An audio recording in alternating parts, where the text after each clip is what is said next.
Assalamualaikum warahmatullahi wabarakatuh.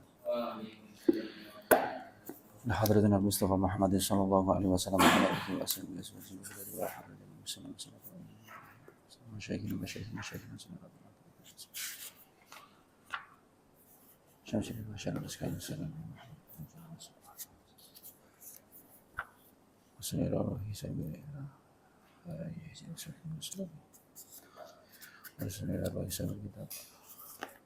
Ya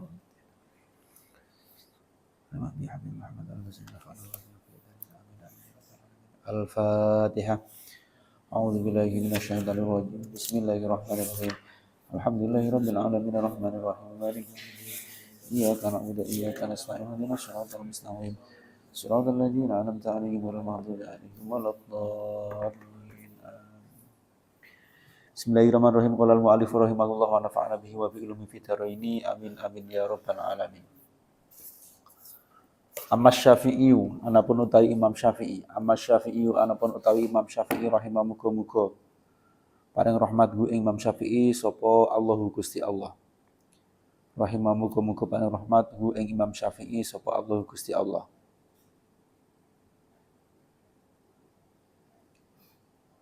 Fayadulu mongko nuduhake ala kaunihi ing atase anane Imam Syafi'i. Fayadulu mongko nuduhake ala kaunihi ing atase anane Imam Syafi'i.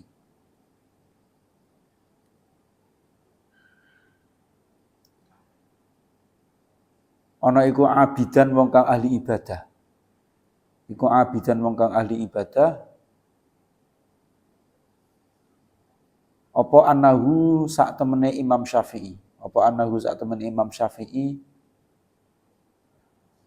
Ana iku kana ana sapa Imam Syafi'i. Ana iku kana ana Imam Syafi'i, ana sapa Imam Syafi'i, ana iku yuksimu. Bagi sapa Imam Syafi'i. Yuksimu bagi sapa Imam Syafi'i al-laila ing bengi. Al-laila ing bengi salah sata ajzain ing telu pira-pira bagian. Salah sata ajzain ing telu pira-pira bagian. Utawa kelawan telu pira-pira bagian. Iku yuksimu bagi sapa Imam Syafi'i al-laila ing bengi salah satu ajzain kelawan telu pira-pira bagian. Sulusun utawi sepertelu. Iku lil ilmi kedue waktu belajar. Sulusun utawi sepertelu iku lil ilmi kedue waktu belajar wa sulusun lan utawi sepertelu. Wa sulusun lan utawi kang sepertelu iku lin naumi lis sholati. Iku lis sholati kedue waktu salat. Iku li salati kedue waktu salat. Wasulusun lan utawi kang telu. Wasulusun lan utawi kang telu iku li naumi kedue waktu turu. Wasulusun lan utawi kang telu iku li naumi kedue waktu turu. Jadi ada hal yang menunjukkan bahwasanya Imam Syafi'i itu adalah ahli ibadah. Kemarin kan orang yang sempurna, orang-orang yang bisa menjadi orang yang dianut oleh banyak orang itu adalah orang-orang yang memiliki keseimbangan antara intelektualitas dengan spiritualitas. Nah, indikator spiritualitas itu adalah ahli ibadah, terus kemudian zuhud dan lain sebagainya. Nah, Imam Syafi'i itu sebagai seorang yang dianggap ahli ibadah. Buktinya apa? Buktinya adalah Imam Syafi'i setiap malam itu senantiasa membagi malamnya itu menjadi 3 bagian. Sepertiganya untuk belajar, sepertiganya untuk sholat, dan sepertiganya untuk tidur. Nah, ini ulama-ulama zaman dulu itu seperti itu. Jadi beliau-beliau mereka itu terbiasa dengan membagi waktunya. Jadi istirahatnya itu memang benar-benar sebentar. Tidak seperti kita. Kita itu kan terkadang tidur itu misalkan jam 11 atau jam 10 nanti bangun itu ya sudah mendekati subuh itu. Jadi tidak ada pembagian waktu yang jelas. Kalau ulama-ulama dulu itu ada pembagian waktu yang jelas. Sepertiga mereka gunakan untuk belajar, murojaah, sepertiga digunakan untuk sholat, dan sepertiganya itu digunakan untuk tidur. Jadi tidurnya itu hanya sepertiga dari waktu malam. Ya, tidurnya itu. Kalau malamnya itu 12 jam, maka maksimal tidurnya itu adalah 4 jam. Itu maksimal tidurnya. Selain itu digunakan untuk ibadah dan untuk belajar. Itu sebagaimana Pak Yai kami dulu itu ya, Pak Mbah Yai Baidowi Al-Mahfurlah itu, dulu itu kita itu sampai paham, sampai hafal jadwal beliau. Setiap jam 2 malam itu, beliau itu kan punya kamar di lantai 2 itu. Pasti setiap jam 2 malam itu, lantai 2 itu kamarnya akan menyala dan akan terlihat siluet beliau itu sedang membaca kitab, sedang murojaah. Itu setiap jam 2 malam itu sudah terbangun itu. Itu ulama-ulama dulu itu. Kalau ulama-ulama sekarang entah itu lebih sibuk keluar kan. Kalau ulama dulu itu kan benar-benar bisa membagi waktunya. Benar-benar ya memang hidupnya itu untuk belajar dan untuk ibadah kayak gitu. Kalau ulama sekarang kan lebih suka viral gitu kan, lebih suka diundang kemana-mana, suka mengisi kesana kesini. Makanya kayak Gus Bah itu mungkin obsesinya itu ya seperti ulama-ulama zaman dulu, maka beliau pengennya kegiatan itu ya ulama itu yang ngaji dan ngaji. Tidak berkenan, beliau tidak kurang kerso ketika diundang keluar untuk ceramah ini dan itu beliau kurang kerso. Karena pengennya ya kayak gitu, seperti ulama-ulama dulu itu, seperti Imam Syafi'i itu dulu kerjanya itu yang ngaji kayak gitu. Sehingga beliau itu terkenal sebagai orang abid, di mana beliau itu membagi malamnya itu menjadi 3 bagian, sepertiganya untuk belajar, sepertiganya untuk sholat, dan sepertiganya untuk tidur itu. Dan itu dilakukan beliau terus seperti itu. Wa qala lan wis ngendika sapa Ar-Rabi'u Rabi'. Wa qala lan wis ngendika sapa Ar-Rabi'u Rabi'. Namanya itu Ar-Rabi' bin Sulaiman bin Abdul Jabbar bin Kamil Al-Marodi. Itu nama lengkapnya. Dia adalah Sohibul Imam Asy-Syafi'i. Beliau itu Rabi' itu, Imam Rabi' ini adalah teman dari Imam Syafi'i. Wa qala Ar-Rabi'u, dan wa qala lan wis ngendika sapa Ar-Rabi' Imam Rabi', kana ana sapa Asy-Syafi'i Syafi'i. Karena ono sapa Asy-Syafi'i rahimah muga-muga melasi gue Imam Syafi'i sapa Allah Gusti Allah. Ta'ala halim luhur sapa Allah. Rahimah muga-muga paring welas gue Imam Syafi'i sapa Allah Gusti Allah, Ta'ala halim luhur sapa Allah. Ana iku yahtimu ngatamake sapa Imam Syafi'i. Ku yahtimu ngatamake sapa Imam Syafi'i Al-Qur'ana ing Al-Qur'an. Al-Qur'ana ing Al-Qur'an fi Ramadhana ing dalam bulan Ramadan. Fi Ramadhana ing dalam bulan Ramadan ngatamake sitina ing suwida apane marrotan ambalane. Sitina ing suwida apane marrotan ambalane. Kullu zalika utai saben mengkono-mengkono marrah. Kullu zalika utai saben mengkono-mengkono kullu marrah. Sitina marrotan itu. Kullu zalika utai saben mengkono-mengkono sitina marrotan iku fi sholati tetep ing dalem salat.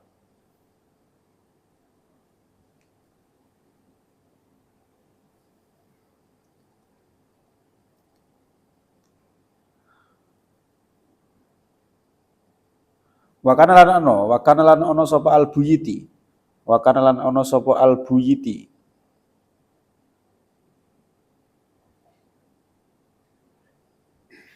Namanya itu Yusuf bin Yahya al-Qurashi Abu Yakub al-Buyiti. Itu nama panjangnya itu ya. Wa kana lan ono sapa al-Buyiti. Imam Buyiti ahadu ashabihi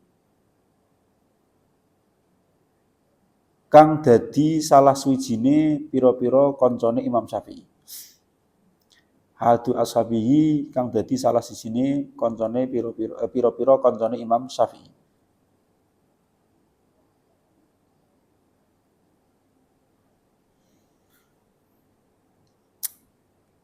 Yahtimu ngatamake sapa Imam Syafi'i.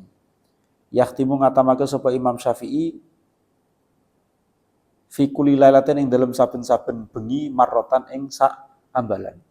Kemudian temannya yang lain juga mengatakan bahwa Imam Syafi'i itu menghatamkan Al-Quran setiap malam itu 1 kali hataman.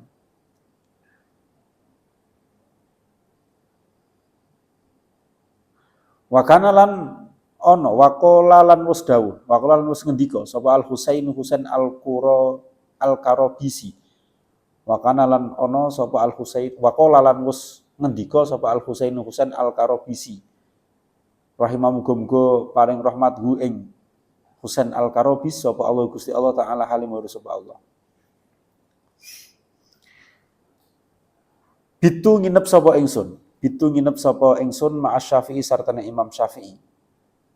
Ma'a Syafi'i sartane Imam Syafi'i ghairu marratin kelawan ora saambalan.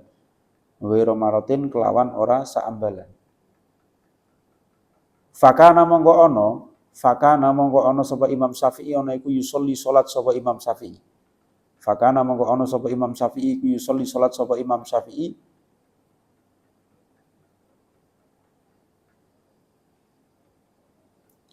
nahwan ing sepadane min thuluthil laili saking sepertelune bengi. Nahwan kelawan padha min thuluthil laili saking sepertelune bengi. Fama ra'aitu mongko ora weruh sapa ingsun hu ing Imam Syafi'i.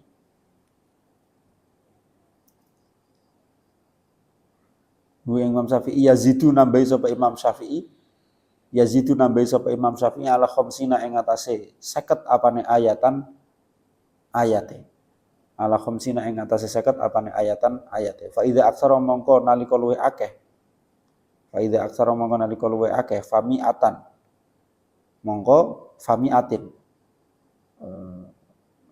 fami'atun gitu. Fa idza aksara mongko nalika luwih akeh fami'atun mongko iku 100 ayat. Fami'atun mongko iku 100 ayat.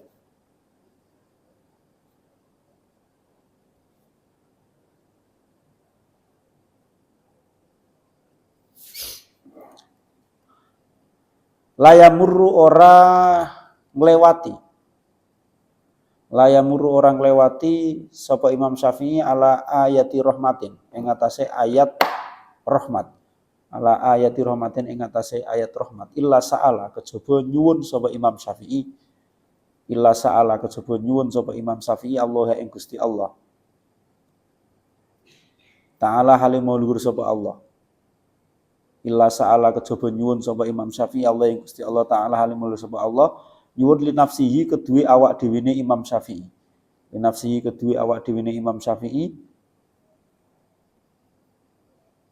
wali jami'il mukminina lan kedue sekabehane pira-pira wong mukmin. Wali jami'il mukminina lan kedue sekabehane pira-pira wong mukmin. Wala bi ayati adzabin lan ora kelawan ayat siksa. Wala bi ayati adzabin lan ora kelawan ayat kang nerangake siksa. Wala bi ayati adzabin lan ora kelawan ayat kang nerangake siksa. Illa ta'awadza kejaba jaluk utawa nyuwun bau reksa sapa Imam Syafi'i. Illa ta'awadza kejaba nyuwun bau reksa sapa Imam Syafi'i minha saking ayah. Wa sa'alalan nyuwun sapa Imam Syafi'i Allah ing Gusti Allah. Wa sa'alalan nyuwun sapa Imam Syafi'i nyuwun Allah ing Gusti Allah taala halimul sapa Allah an-najata ing slamet li nafsihi maring awak dhewene Imam Syafi'i wali jami'il mukminina lan maring sekabehane wong mukmin. Waktu sorugulan utawi oleh ngringkes Imam Syafi'i.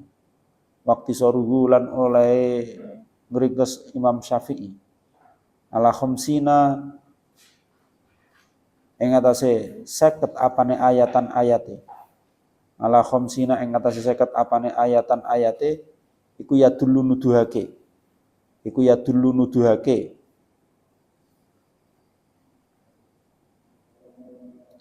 Ala tabakhurihi ing atase oleh nyelami Imam Syafi'i. Iku ya dulu nuduhake apa iktisor. Ala tabakhurihi ing atase oleh nyelami Imam Syafi'i. Nyelami fi asraril Qur'ani ing dalem pira-pira rahasiane Al-Qur'an. Al-Qur'an. Jadi tadi bahwasanya Imam Syafi'i itu dikatakan sebagai seorang abid, buktinya adalah beliau itu senantiasa membagi malamnya itu menjadi 3 bagian. Yang sepertiga beliau gunakan untuk belajar, kemudian sepertiganya beliau gunakan untuk sholat, dan sepertiganya beliau gunakan untuk istirahat. Data ini diperkuat oleh kesaksian dari Imam Rabi'. Imam Rabi' ini namanya adalah Ar-Rabi' bin Sulaiman bin Abdul Jabbar bin Kamil Al-Marodi Bilwala'i Al-Misri, orang Mesir, Abu Muhammad, yang biasa dipanggil Abu Muhammad juga, Sohibul Imam Asy-Syafi'i, ya, yang menjadi salah satu temannya Imam Syafi'i. Jadi Imam Rabi' ini adalah salah satu temannya Imam Syafi'i. Beliau memberikan kesaksian bahwasanya Imam Syafi'i itu ketika Ramadan, dalam 1 bulan Ramadan itu bisa menghatamkan 60 hataman Al-Quran. 60 kali, sittina marrotan, 60 kali hataman Al-Quran. Dan semuanya itu di dalam sholat. Jadi menghatamkan 60 hataman Al-Quran itu dalam 1 bulan itu semuanya itu di dalam sholat. Kalau kita itu kan hatam 2 kali, 3 kali itu pun di luar sholat. Kita bisa sambil duduk, bisa sambil bersandar dan juga. Tapi Imam Syafi'i menghatamkan 60 kali dalam 1 bulan Ramadan itu. Berarti 1 hari itu hatam 2 kali hataman. Itu semuanya itu dalam sholat. Sholat apa saja, entah itu sholat sunnah, entah itu sholat wajib, ataupun sholat tarawih. Mungkin yang paling banyak adalah di sholat tarawih itu 1 hari itu berarti kalau 1 bulan itu asumsinya 30 hari, maka dalam waktu 1 hari kira-kira Imam Syafi'i itu menghatamkan minimal 2 kali hataman. Imam Syafi'i itu. Maka wajar ketika beliau itu disebut sebagai seorang abid. Beliau itu kuat membaca Al-Qur'annya, kuat dalam beribadahnya. Bahkan kesaksian dari temannya, yaitu Imam Rabi', ya, Imam Rabi' bin Sulaiman ini, beliau itu menyaksikan, memberikan kesaksian bahwasanya Imam Syafi'i itu bisa menghatamkan Al-Quran sebanyak 30 kali di dalam bulan Ramadan, dan semua dihatamkan di waktu sholat. Jadi deresnya atau murojaahnya atau tilawahnya itu berada di dalam sholat. Ini lebih berat.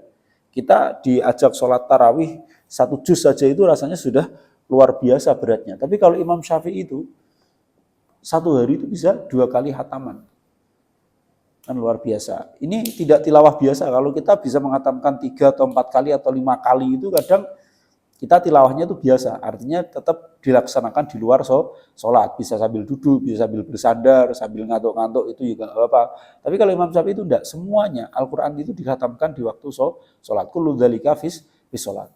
Kemudian ada lagi kesaksian dari Imam Al-Buyuti, salah satu teman Imam Syafi'i juga, di mana Imam Syafi'i itu setiap malam, ini di luar Ramadan ya, kalau di sini berarti kesaksiannya itu di luar Ramadan.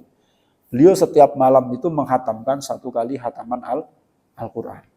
Jadi setiap malam itu, setiap 1 hari mungkin ya, setiap 1 hari itu 1 kali hataman Al-Quran. Ya, bagaimana kemudian beliau itu tidak lanyah Al-Qur'annya kalau deresnya itu setiap hari itu bisa 1 kali hataman. Itu kesaksian dari beberapa temannya. Kemudian ada lagi kesaksian dari Al-Husain Al-Karobisi. Nah, ini adalah Al-Husain bin Ali Yazid Abu Ali Al-Karobisi, seorang fakih, salah satu temannya Imam Syafi'i yang wafat pada tahun 247 Hijriah. Salah satu kitabnya, salah satu karangannya itu adalah kitab Al-Jarh wa Ta'dil. Berarti beliau itu adalah di samping fakih itu juga ahli hadis itu. Nah, ini Al-Husain Al-Karobisi. Beliau menyaksikan bahwasanya beliau itu beberapa kali, tidak hanya sekali, ya, bitu ma'asyafi'i wa marrotin. Saya itu pernah menginap atau pernah bermalam bersama Imam Syafi'i, tidak hanya sekali, beberapa kali. Maka Imam Syafi'i itu selalu sholat, dan sholatnya itu sama. Bagaimana sholatnya? Beliau itu tidak pernah membaca kurang dari 50 ayat setiap kali sholatnya itu. Kalaupun lebih, beliau itu bisa mencapai membaca 100-nya. Dan setiap kali beliau itu menemukan ayat yang isinya itu rahmat, maka beliau selalu memohon kepada Allah Memohon apa? Memohon keselamatan untuk dirinya dan juga untuk seluruh umat mukmin, seluruh orang mukmin. Dan ketika membaca ayat tentang azab, maka beliau selalu meminta perlindungan dari Allah supaya dijauhkan dari azab dan diselamatkan dari azab tersebut. Itu yang dilakukan oleh Imam Syafi'i. Dan analisis dari Imam Husain Al-Qarabisi, Imam Syafi'i membaca tidak kurang dari 50 ayat, itu menunjukkan bahwasanya beliau itu sangat ingin mendalami, sangat ingin mengetahui, sangat ingin memahami rahasia-rahasia yang ada di dalam Al-Quran, terutama kaitannya dengan hukum fikih, karena beliau itu Imam Syafi'i terkenal sebagai seorang fakih dan salah satu pemimpin 4 madhab itu, madhab Syafi'i. Itu yang dilakukan oleh Imam Syafi'i. Jadi kalau kita melihat ini, betapa hebatnya ulama-ulama dulu, cendekiawan dulu itu tidak hanya cerdas dalam berpikir, tidak hanya memiliki intelektualitas yang tinggi, tapi juga spiritualitasnya itu sangat tinggi. Dalam hal ibadah Imam Syafi'i misalkan, beliau itu terkenal orang yang rajin untuk melaksanakan sholat malam. Dan beliau juga di kalangan teman-temannya disaksikan beliau itu rajin membaca Al-Quran. Dan bahkan dalam 1 bulan Ramadan itu bisa menghatamkan 60 kali hataman itu. Dan bahkan kesaksian temannya yang lain, temannya Al-Buyuti itu ya, Imam Al-Buyuti itu mengatakan Imam Syafi'i setiap malam itu bisa menghatamkan 1 kali hataman Al-Quran. Kemudian Al-Husain Al-Qarabisi juga menyaksikan bahwasanya beliau ketika menginap bersama Imam Syafi'i, dan itu tidak hanya sekali 2 kali beliau menginap, itu lebih dari 1 kali, beberapa kali itu.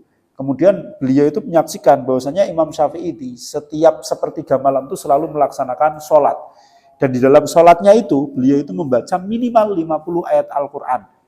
Ya, antara 50 sampai 100. Terkadang beliau itu membaca sampai 100 ayat. Dan beliau selalu meminta rahmat dari Allah ketika melewati atau membaca ayat rahmat. Ini artinya beliau itu membacanya itu secara tartil dan mentadaburi maknanya. Tidak mungkin orang kalau tidak mentadaburi itu kemudian bisa tahu kalau ini adalah ayat rahmah. Wong kadang moco itu ya cepet-cepet aja, yang penting segera selesai untuk khatam dan juga yang lain, tanpa ada tadabur, tanpa ada angan-angan terhadap makna yang dibaca. Nah, Imam Syafi'i itu ketika membaca 50 sampai 100 ayat itu, setiap kali melewati ayat rahmat, Imam Syafi'i itu senantiasa meminta kepada Allah supaya diberikan rahmat baik untuk dirinya sendiri dan juga untuk seluruh umat mukmin itu, seluruh orang-orang mukmin. Ini menunjukkan jika Imam Syafi'i itu senantiasa mentadaburi apa yang beliau baca. Begitu juga ketika melewati ayat-ayat yang menerangkan tentang siksa, beliau selalu minta pertolongan, perlindungan dari Allah supaya tidak terjebak ke dalam perbuatan atau tidak terjebak ke dalam siksaannya Allah. Beliau juga senantiasa meminta keselamatan hal tersebut baik untuk dirinya sendiri ataupun untuk seluruh umat mukmin, seluruh orang mukmin itu. Dan analisisnya Imam Husain Al-Qarabisi menunjukkan jika Imam Syafi'i itu membaca 50 sampai 100 ayat itu menunjukkan keseriusannya dalam mencoba untuk menggali rahasia-rahasia yang ada di dalam Al-Qur'an, terutama yang berkaitan dengan hukum fikih. Itu beberapa bukti bahwasanya Imam Syafi'i itu adalah orang yang ahli ibadah. Jadi tidak hanya seperti intelektual sekarang itu yang pandai merangkai kata, pandai menjelaskan permasalahan, tidak.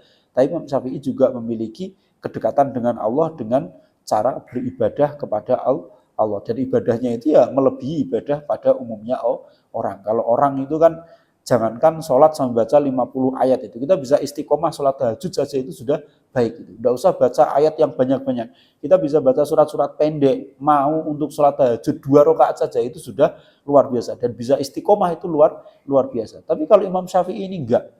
Imam Syafi'i itu setiap sepertiga malam selalu sholat tahajud dan membaca minimal 50 ayat Al-Quran. Dan dengan mentadaburi maknanya. Kita kadang tuh baca Al-Quran kalau sholat tahajud itu sambil ngantuk-ngantuk. Gitu. Ya, jangankan mentadaburi maknanya. Kadang kita lanjutannya apa saja itu bisa lupa-lupa gitu kan. Baca surat Atin nanti akhirnya bisa sampai surat Al-Asr kan kayak gitu tuh. Baca Al-Kafir itu bisa bolak-balik sampai berulang kali. Itu kita.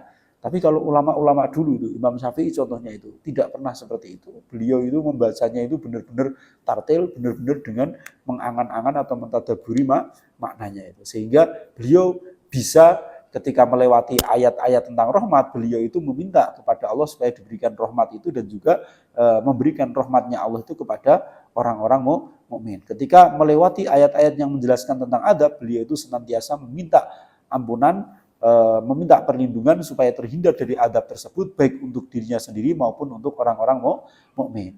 Dan ini bisa menunjukkan bahwasanya Imam Syafi'i itu serius untuk mendalami Al-Quran, untuk menggali rahasia-rahasia yang ada di dalam Al-Quran.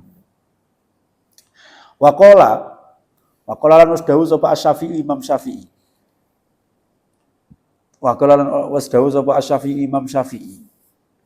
Dawe ma syaba'tu ora wareg sapa ingsun. Ma syaba'tu ora wareg sapa ingsun. Mud sita asyrota. Ing dalem mangsa 16. Mud sita asyrota ing dalem mangsa 16 apane sanatan taune.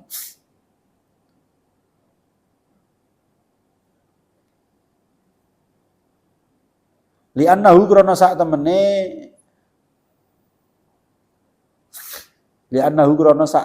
syaba'tu. Li'annahu krana sak temene syaba'tu iku yuskilu bisa ngabotake. Iku yuskilu bisa ngabotake apa syaba'tu al-badana ing badan, al-badana ing awak atau badan. Wayuksilan bisa ngatosake. Wayuksilan bisa ngatosake apa syaba'tu. Wayuksilan bisa ngatosake apa syaba'tu al-qalba ing ati. Al-qalba ing ati. Wayazilulan bisa ngilangake. Wayazilulan bisa ngilangake apa syaba'tu. Wayazilulan bisa ngilangake apa syaba'tu.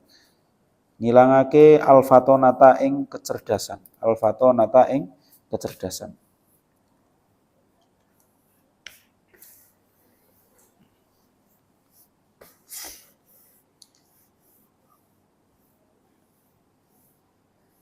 Wayajlibulan bisa narik apa syaba'tu. Wayajlibulan bisa narik apa syaba'tu, narik an-nauma ing ngantuk utawa turu, an-nauma ing turu. Wayud'ifulan bisa ngelemahake.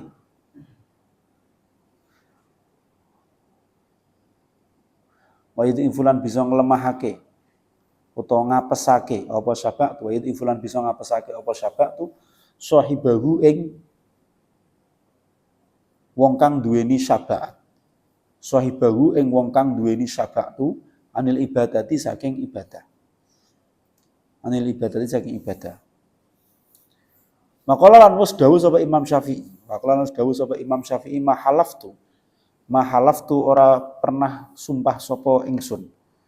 Mahalaftu ora pernah sumpah sapa ingsun billahi kelawan nggawa jenenge Gusti Allah. Billahi kelawan nggawa jenenge Gusti Allah. Ta'ala halimulur Allah. Ta'ala halimulur sapa Allah. La sodikon ora krana bener. La sodikon ora krana bener. Wala kadiban lan ora krana goro. Wala kadiban lan ora krana goro.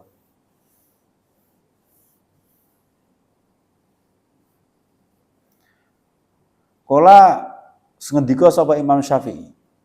Kala ngendika sapa Imam Syafi'i wasu ilalan ditakoni sapa Imam Syafi'i an mas'alatin saking sijine masalah. Wasu ilalan ditakoni sapa Imam Syafi'i an mas'alatin saking siji masalah fasakata mongko mendel sapa Imam Syafi'i. Fasakata mongko mendel sapa Imam Syafi'i. Fakila mongko den dawuhake. Fakila mongko den takonake utawa den ucapake. Allah tujiba. Allah tujibu. Apa toh ora jawab sapa sira. Ala tujibu apa toh ana toh ora jawab sapa sira. Faqala mongko dawuh sapa Imam Syafi'i hatta a'lama sehingga ngerti sapa ingsun.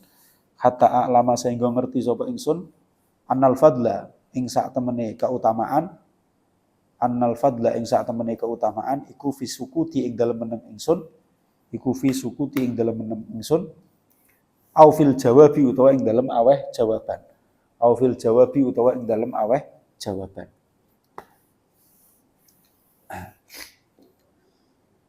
Nah, ini yang menunjukkan kalau Imam Syafi'i itu juga orang yang memiliki spiritualitas yang tinggi. Imam Syafi'i itu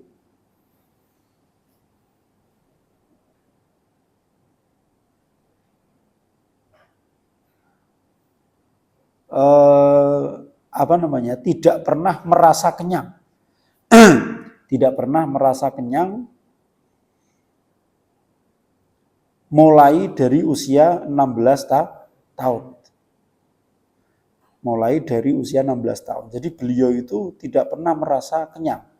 Sebab apa? Sebab rasa kenyang itu dapat membuat badan itu menjadi berat. Kemudian hati itu menjadi keras dan juga bisa menghilangkan kecerdasan.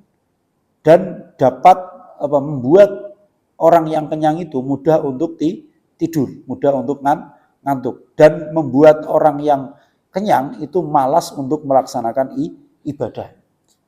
Itu Imam Syafi'i. Jadi beliau itu jarang sekali merasa kenyang. Dan ini bukan berarti beliau itu tidak bisa makan atau tidak bisa memenuhi gizinya, tidak. Tapi memang karena beliau itu menghindari rasa kenyang. Sebab kalau kata beliau, rasa kenyang itu bisa membuat badan ini merasa berat, membuat hati kita menjadi lebih keras, membuat kecerdasan kita itu hilang, membuat kita itu mudah tertidur, mudah ngantuk, membuat kita itu malas untuk melaksanakan ibadah.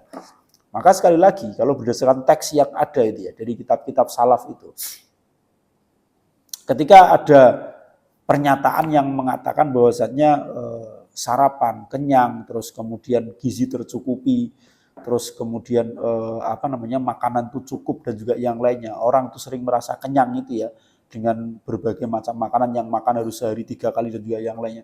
Itu justru itu tidak menambah kecerdasan, tidak, tapi semakin membuat kita itu bodoh. Karena orang yang sering merasa kenyang itu akan kecerdasannya itu akan semakin hilang.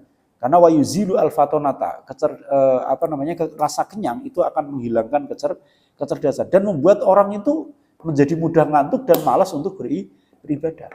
Maka ulama-ulama dulu itu pasti mereka itu jarang untuk kemudian makan, apalagi sampai makanan yang bergizi itu. Bahkan untuk merasa kenyang saja itu beliau-beliau itu menghindari. Untuk menjaga supaya tetap semangat untuk beribadah, badannya itu ringan digunakan untuk gerak, hatinya itu bisa menjadi lembut, kecerdasannya itu semakin terasah. Dan ini memang ada salah satu penelitian gitu. Saya pernah melihat satu video itu, dan video ini berbasis pada riset gitu. Berbasis pada riset. Orang yang sering berpuasa itu akan semakin mudah untuk konsentrasi. Artinya dia akan semakin mudah untuk menangkap sesuatu, suatu pengetahuan atau pengalaman atau apapun itu.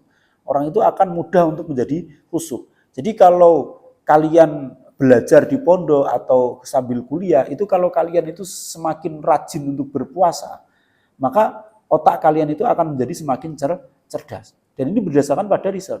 Berdasarkan pada riset itu. Dan ini jarang kemudian dibocorkan di masyarakat, tuh jarang. Apalagi iklan-iklan makanan, iklan minuman energi dan juga yang lainnya. Pasti yang ada itu mereka harus pemenuhan gizi, harus pemenuhan karbohidrat dan juga yang lainnya yang harus masuk ke dalam tubuh kita. Dan sebenarnya kalau terus kita masukkan seperti itu dan kita itu merasa kenyang terus itu, kita akan nyaman, kita akan mudah tertidur, kita akan memiliki hati yang keras dan kecerdasan kita akan semakin menghilang. Kenapa orang-orang dulu, ulama-ulama dulu itu bisa secerdas itu? Bisa hafal Al-Quran dengan mudah, bisa hafal kitab tertentu dengan mudah, bisa menghafalkan, memahami apa yang disampaikan oleh gurunya itu dengan mudah, karena orang dulu itu hidupnya itu menghindari rasa kenyang, menghindari rasa terlalu kenyang di dalam dirinya, itu menjaga kecerdasan, menjaga kewarasan kita.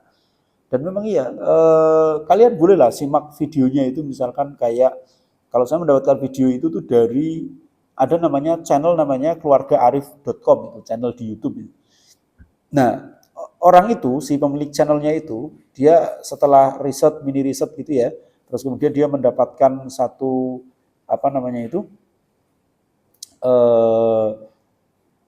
satu pengetahuan gitu ya, jika ternyata berpuasa atau kalau orang sekarang itu intermittent fasting itu ya, yang dimana dia punya jendela makan tertentu, itu sebenarnya sistemnya kayak orang puasa. Dulu yang pertama kali populer diet itu kan si Deddy Corbuzier itu. Deddy Corbuzier itu sampai sekarang kan dia hidupnya seperti itu. Jadi ada waktu di mana dia itu bisa makan sepuasnya, tapi setelah itu dia tidak boleh makan apapun sampai berapa belas jam kayak gitu. Ini kan sebenarnya seperti orang puasa. Orang puasa kan kayak gitu, mulai dari fajar dia tidak boleh makan apapun sampai maghrib. Setelah itu dia boleh makan apapun sampai nanti sahur. Tapi setelah itu dia tidak boleh makan lagi. Terus kalau seperti itu, sel-sel tubuh itu akan menjadi lebih bisa peremajaannya bisa lebih cepat, terus kemudian daya konsentrasi otak kita itu juga akan semakin meningkat. Itu ada risetnya tuh ada, dan ini jarang kemudian disampaikan tuh, sehingga sekarang orang itu banyak penyakit, ada gula, ada kolesterol, ada darah tinggi dan juga yang lainnya, itu karena disebabkan over makanan yang masuk ke dalam dirinya. Dan ini susah untuk dibendung, apalagi sekarang itu ada junk food dan juga yang lainnya. Wah, itu sangat berbahaya lagi. Bisa memunculkan sel-sel kanker kalau terlalu banyak mengkonsumsi makanan-makanan yang siap saji seperti itu. Kan klaimnya kayak gitu. Ya sebenarnya nggak apa-apa sih kalian menikmati, kalian hidup di era sekarang itu ya kalian makan nggak apa. Tapi kalau memang belum bisa puasa, ya dijaga, jangan terlalu kenyang makannya itu. Jangan terlalu kenyang. Mungkin orang di usia kalian makan sehari 3 kali itu masih masih bisa dibakar gitu ya dengan mudah itu. Tapi kalau sudah seusia saya itu makan 3 kali sehari itu udah gak kuat. Kita tuh makan paling banyak itu sehari itu bisa 2 kali. Kadang sehari itu cuma 1 kali. Misalkan makan siang hari ini itu makan lagi ya besok siang. Setelah duhur itu baru makan lagi. Sebab kalau misalkan makan sampai 2 kali atau bahkan sampai 3 kali atau lebih dari itu, maka metabolisme kita itu sudah mulai melambat orang seusia saya itu. Maka nanti akan terjadi penggemukan, akan terjadi berat badan yang mudah naik dan juga yang lainnya kalau tidak dijaga. Sebenarnya silahkan mau makan apa saja itu silahkan, tapi jangan berlebihan, dijaga. Ya kalau bisa mengikuti apa yang dikatakan oleh Rasulullah itu, makanlah ketika kalian lapar dan berhentilah sebelum kalian kenyang. Itu yang dipraktekkan oleh ulama-ulama zaman dahulu itu. Syukur-syukur kalian bisa rajin berpuasa, minimal puasa Senin Kemis, atau kalau kuat itu puasa Daud, atau puasa puasa Dalail atau apapun itu. Santri itu harus seperti itu. Itu bisa meningkatkan kecerdasan kita, bisa melembutkan hati kita, dan bisa membuat kita itu semangat untuk melaksanakan ibadah. Kalau makan terus gitu kan, kenyang terus itu akan membuat kita itu malas, dan badan itu rasanya berat, mau ngapa-ngapain itu malas, pengennya itu cuma tidur saja itu. Kalau terlalu banyak makan itu, maka dijaga pola makannya itu dijaga, dibiasakan. Sekarang itu dibiasakan. Jangan sampai nanti kalian terkena aturan dari tubuh kalian sendiri. Nanti kalau makannya itu terlalu berlebihan di usia 30-an menjelang 40-an itu nanti akhirnya sama dokter itu dilarang untuk makan ini, makan itu, karena sudah ada bibit-bibit penyakit yang tumbuh di dalam tubuh kalian. Nah, sebelum ada larangan, sinyal larangan ya, alert dari tubuh kalian sendiri itu, alangkah lebih baiknya sekarang dibiasakan untuk hidup sehat itu. Sudah, ikuti saja para ulama itu. Ya, penelitian-penelitian yang seperti ini dari barat yang kayak gini tuh ya, dokter-dokter dari barat itu tidak dibawa ke Indonesia. Entah dokter-dokter Indonesia yang kurang bisa menjelaskan itu, atau memang ya mereka menyembunyikan itu supaya orang Indonesia itu tidak memiliki kemampuan untuk hidup dengan sehat. Kan jarang sekali orang Indonesia itu hidup dengan sehat. Dan kalau kita menyimak konten-konten dokter-dokter yang spesialis dan juga yang lain, itu penjelasannya sangat beda dengan dokter-dokter yang umum itu. Entah karena pengetahuan atau bacaan atau apapun itu ya Allahu a'lam. Tapi kita itu kan ngaji, jadi kita ikuti saja para ulama dulu. Kalau Imam Syafi'i misalkan jarang merasa kenyang, ya kita ikuti. Bagaimana kemudian kita itu seperti Imam Syafi'i, jangan terlalu sering merasa kenyang itu. Supaya apa? Supaya menjaga di samping kesehatan kita itu kecerdasan kita, dan juga menjaga semangat kita untuk beribadah kepada Allah itu. Sebab kalau terlalu kenyang itu ya tadi penyebabnya itu yuskilul albadana, bisa membuat badan kita itu terasa berat. Wa yuksi alqalba, bisa membuat hati kita itu menjadi keras.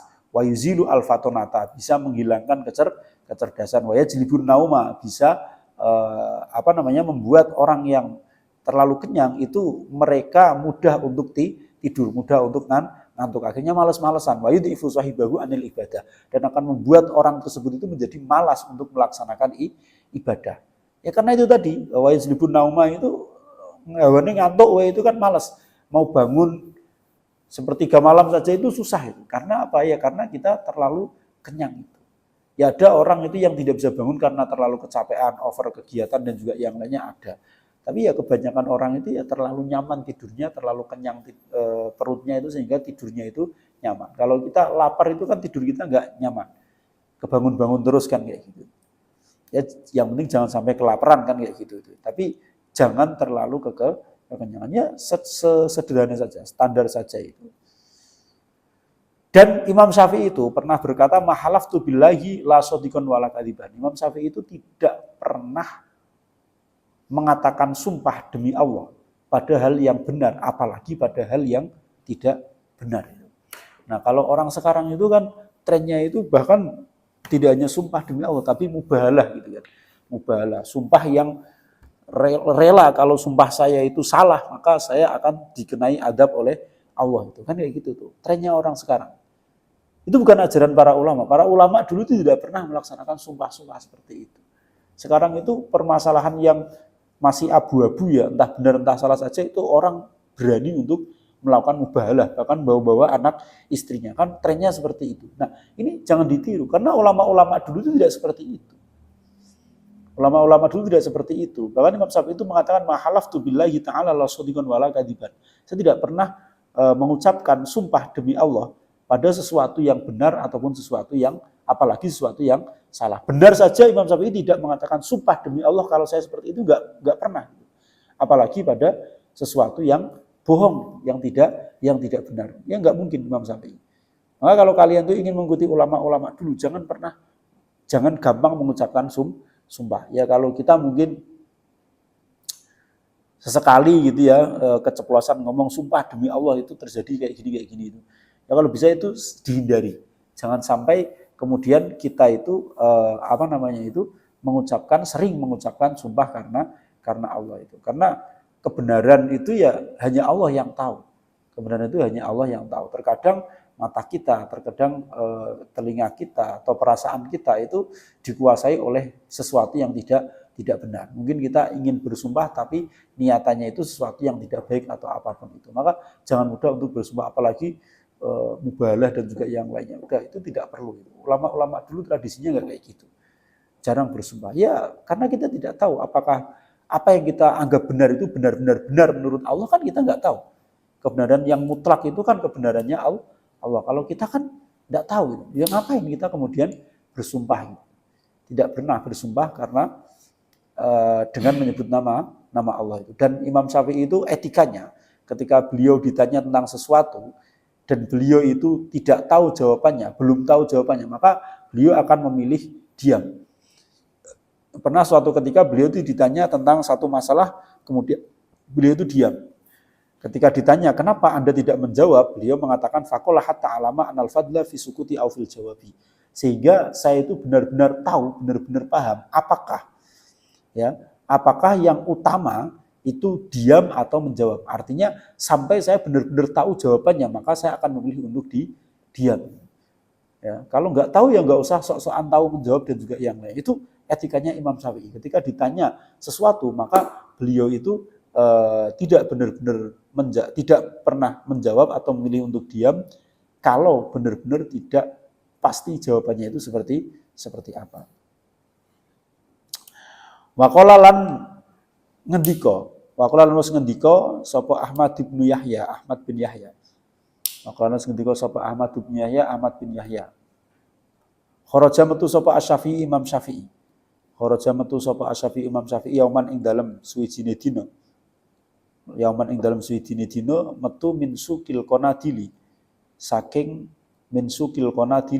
toko lampu minyak.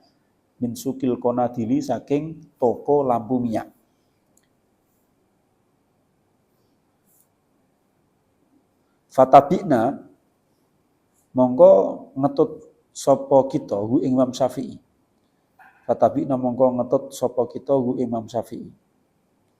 Faidan mongko dumadaan rajulun utawi ana wong lanang iku yusfihu nganggep bodho sapa rajul ala rajulin ing atase wong lanang liya ala rajulin ing atase wong lanang yo min ahli ilmi saking wong kang ahli ilmu, min ahli ilmi saking wong kang ahli ilmu.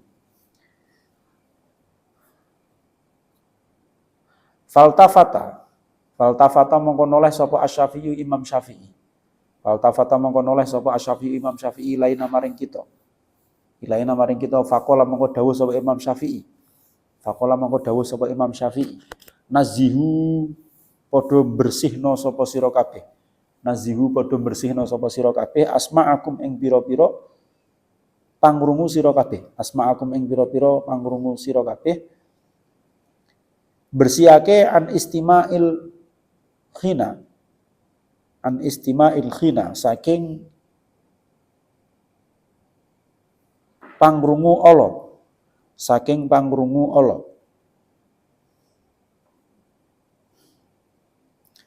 An istima'il khina saking pangrungu Allah. Utawa saking pangrungu guneman kang Allah. Kama tanazzahuna kaya oleh padha bersihake sapa sira kabeh. Kama tanazzahuna kaya oleh bersihake sapa sira kabeh, bersihake alsinatakum ing pira-pira lisan sira kabeh. Alsinatakum ing pira-pira lisan sira kabeh anin natki saking ngucap bihi kelawan khina.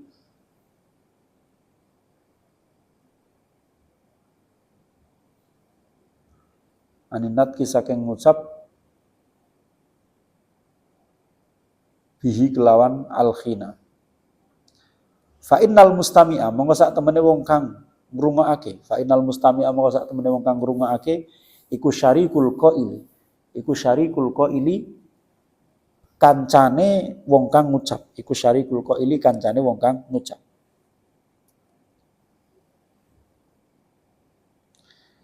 Wa inna safiyalan sak temene wong kang bodho. Wa inna safiyalan sak temene wong kang bodho iku layang dura. Yakti bakal ningali sapa as-safih.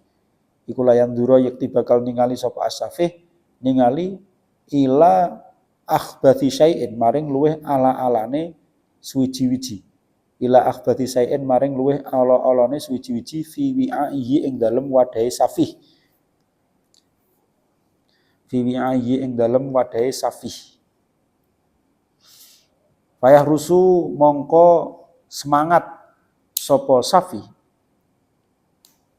Payah rusu mongko semangat sopo safi, semangat ayufarigo arep yentoh. Ayufarigo arep yentoh ngosongake. Ayufarigo ing arep yentoh ngosongake sopo safi hu ing wi'a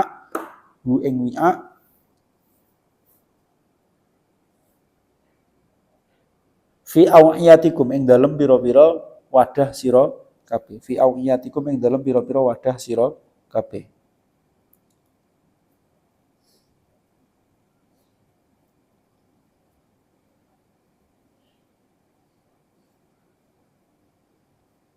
Walau rudat lan lamun den balikake.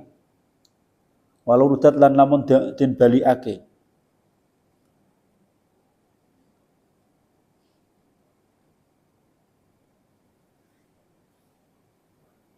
Apa kalimatus safihi kalimate wong kang bodho. Apa kalimatus safihi kalimate wong kang bodho la saida.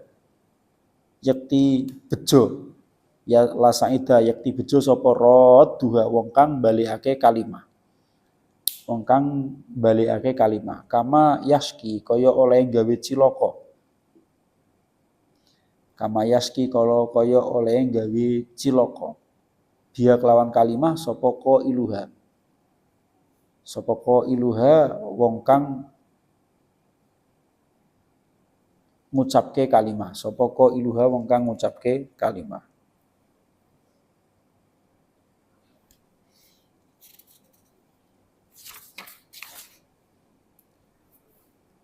Maqala lan wis dawuh sapa Asy-Syafi'i Imam Syafi'i. Maqala lan wis dawuh sapa Asy-Syafi'i Imam Syafi'i kataba nulis sapa hakimun wong kang bijaksana. Sapa hakimun wong kang bijaksana ila hakimin maring wong kang bijaksana liyane. Kataba wis nulis sapa hakimun wong kang bijaksana ila hakimin maring wong kang bijaksana liyane. Yaqulu ngucap sapa hakim sing pertama. Yaqulu ngucap sapa hakim sing pertama. Qad utita teman-teman wis den paringi sapa sira ilman ing ilmu. Qad utita teman-teman wis den paringi sapa sira ilman ilmu falatatnas mongko aja ngotori sapa sira. Falatatnas mongko aja ngotori sapa sira.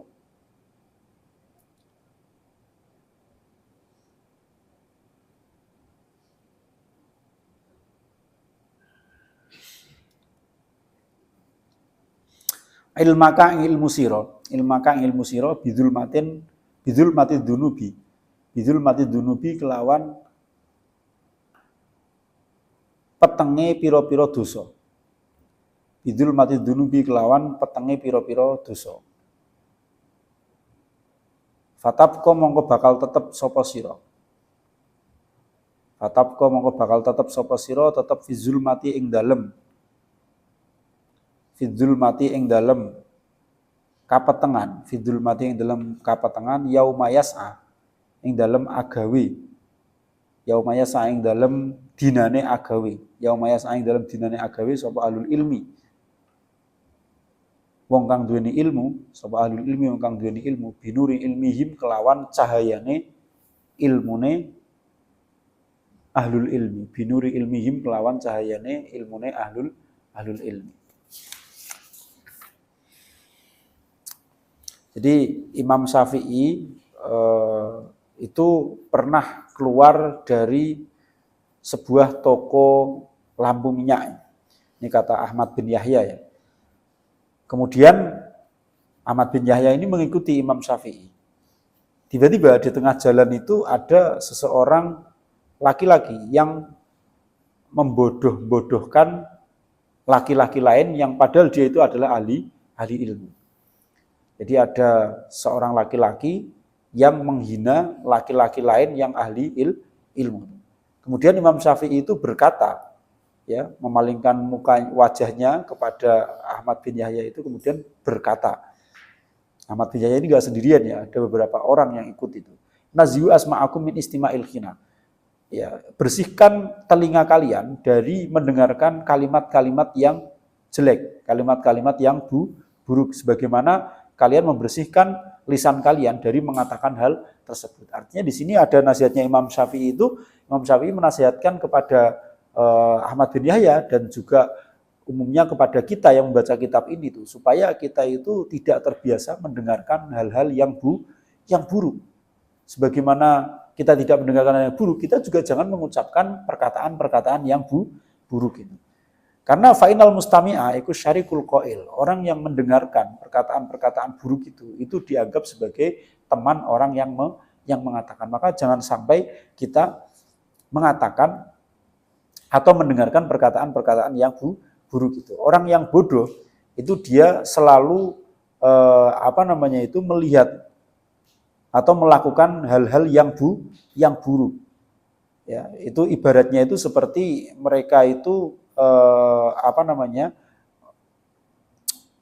mengoleksi hal-hal yang buruk di dalam bejananya, terus kemudian fayahrusu ayyufariqu fi awiyatikum. Kemudian mereka akan menumpahkan hal buruk itu ke tempat kita. Itulah ibarat atau analogi orang-orang yang selalu mengucapkan hal-hal yang buruk kemudian kita mendengarkannya. Itu seakan-akan mereka itu punya banyak hal yang buruk kemudian mereka buang. Dan kita yang mendengarkan itu ibaratnya adalah orang yang menampung hal yang buruk itu. Maka sama saja antara kita dengan dia, antara yang mengucapkan dengan yang mendengarkan hal-hal yang buruk itu, maka itu derajatnya adalah sama. Karena mereka menumpahkan hal-hal buruk itu kepada kita. Itu analoginya seperti itu. Wa inna safiya la yanduru ila akhbati syai'in fi wa'ihi. Orang-orang bodoh itu akan senantiasa mengumpulkan sesuatu yang buruk di dalam tempatnya dan kemudian mereka mengalihkan, mentransfer hal-hal buruk itu kepada tempat kita. Itu analogi bagi orang-orang yang mengucapkan hal-hal buruk dan kita mau mendengarkannya. Mereka itu mentransfer keburukan tapi kita mau menampungnya itu. Nah, maka ketika kita menolak hal itu, maka beruntunglah kita sebagai orang yang bisa menolak. Artinya bisa tidak menerima perkataan mereka. Rudats itu artinya mengembalikan lagi. Saya tidak akan mendengarkan apa yang kamu ucapkan. Itu seperti itu. Kalau kita bisa menolak mendengarkan hal-hal atau kalimat-kalimatnya orang-orang yang buruk itu tadi, orang-orang bodoh itu tadi, maka kita menjadi orang yang beruntung. Sebagaimana mereka orang-orang yang mengucapkan kalimat-kalimat buruk itu mereka mencoba untuk mencelakai orang lain. Maka beruntunglah bagi kita yang mampu untuk menolak perkataan-perkataan mereka, menolak untuk mendengarkan perkataan mereka. Intinya berarti kita itu jangan suka berkumpul dengan orang-orang yang terbiasa untuk melakukan atau mengatakan perkataan-perkataan yang buruk. Caranya bagaimana? Ya hindari hal-hal atau tempat-tempat yang buruk. Hindari misalkan keramaian-keramaian itu dihindari. Ulama-ulama dulu itu nggak suka pergi ke pasar, nggak suka nongkrong di pasar, makan di warung itu supaya apa? Supaya mereka tidak mendengarkan hal-hal yang buruk itu. Kalau kita mendengarkan hal-hal yang buruk itu sama seperti kita mengotori telinga kita atau kita itu mengotori tempat kita dengan hal-hal buruk yang mereka berikan. Maka kita harus bisa menolak itu. Cara menolaknya bagaimana? Ya hindari berkumpul dengan orang-orang yang tidak baik. Hindari tempat-tempat yang membicarakan hal-hal yang tidak baik. Datangi hal-hal yang atau tempat-tempat yang membicarakan banyak hal-hal yang baik itu seperti majelis taklim, ruang diskusi, ruang pembelajaran dan juga yang lainnya. Jangan suka nongkrong, jangan suka di tempat-tempat yang mungkin kan di situ akan muncul perkataan-perkataan yang buruk itu. Dan Imam Syafi'i itu juga pernah berkata gitu ya, seorang yang bijaksana itu memberikan tulisan kepada orang yang bijaksana yang lainnya. Dia menuliskan bagaimana? Qad utita ilman falatatnas ilmaka bidul matid dunubi. Kamu telah diberikan ilmu, maka jangan kotori ilmumu itu dengan dosa-dosa yang kamu lakukan. Ya. Sebab apa? Fatabqa fi dzulmati yaumais ahlul ilmi binuri ilmihim. Karena suatu saat ketika ahli ilmu yang lainnya itu merasakan